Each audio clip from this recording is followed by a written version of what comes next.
Resolvendo um circuito senoidal por superposição, a gente pode ter um circuito aqui qualquer, onde a gente observa que ele tem duas frequências angulares, as duas diferentes, uma de 10 rádios por segundo e outra de 20 rádios por segundo. Então, quando isso acontece, frequências diferentes, é obrigatório fazer por superposição. Por que não dá para fazer ao mesmo tempo? Porque esse cara vai ter um comportamento em relação a essa fonte, né? O indutor vai ter um comportamento em relação a essa fonte, e ele vai ter um outro comportamento em relação a essa fonte. Então não dá para analisar ao mesmo tempo, tem que fazer separado.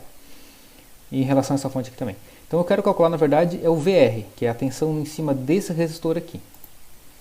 Então, primeiro passo, né? Eu vou fazer por superposição, eu vou fazer uma fonte por vez. Então eu vou utilizar essa fonte aqui da esquerda, né?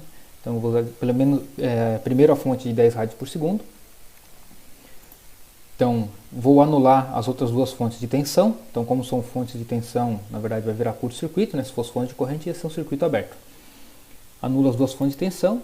E aí, de posse da minha frequência angular, eu calculo a minha reatância indutiva, a minha impedância aqui desse indutor, que é ômega-L ou 2πfL. Então, isso aqui vai dar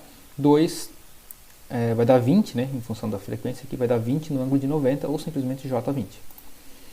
Então, com o circuito já simplificado aqui, eu tenho minha fonte de tensão, que é amplitude e ângulo, os dois curtos-circuitos das fontes, né? Aqui eu já tenho uma impedância de J20, e eu quero calcular esse VR. Então, agora ele se torna um circuito como se fosse um circuito resistor simples, e posso calcular direto o VR aqui, fazendo um divisor de tensão.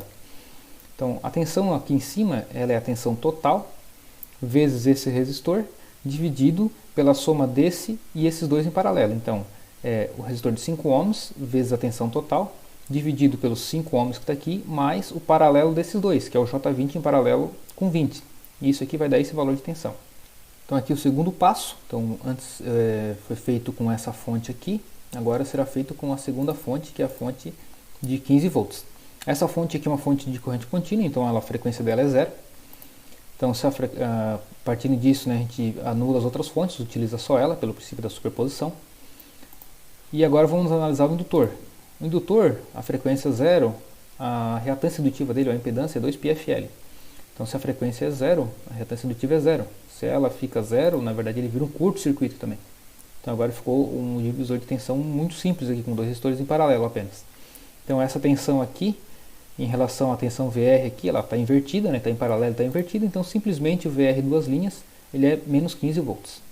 Então agora fazer a análise da terceira fonte, que é essa fonte aqui da direita, que é uma fonte de 20 rádios por segundo, então vai ser utilizada apenas ela e feito um curto nas outras fontes do circuito. Mais uma vez o cálculo da impedância do indutor, 20 rádios por segundo, 2πfL, ômega-L 40 no ângulo de 90 ou simplesmente J40. E aí o circuito fica escrito dessa maneira aqui. Então aqui também, se eu quero calcular esse VR, novamente ele é um divisor de tensão, onde a tensão vai ser dividida entre esse resistor e esses dois em paralelo. Então a tensão aqui nesse resistor vai ser esse resistor equivalente vezes a tensão aqui, dividido por esse resistor equivalente mais esse resistor aqui. Então, ó, o resistor equivalente paralelo, que é o 5 em paralelo com J40, dividido pelo 20 mais o 2 em paralelo aqui, vezes a tensão total, e um sinal de menos na frente, porque esse sinal de tensão aqui ela está invertido em relação à lógica da nossa divisão de tensão. Então, por fim, a tensão total ali do resistor, que estava sendo calculada por superposição, vai ser a tensão da primeira parte, mais da segunda, mais da terceira. Então, da primeira parte era amplitude e ângulo. Isso aqui passando para domínio do tempo agora, né? Volta a velocidade angular em relação à primeira fonte, que era 10 rádios, e dá isso aqui. Da segunda era simplesmente 15 volts, menos 15 volts. E da terceira, amplitude, que está aqui, ângulo de fase, e volta a velocidade angular da segunda, que era 20 rádios.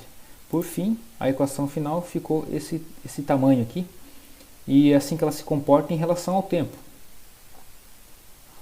E aí, se ela se comporta dessa maneira em relação ao tempo, dá para a gente escolher um tempo qualquer e calcular o valor dessa tensão. Em segundos aqui, né? Bota o tempo em segundos.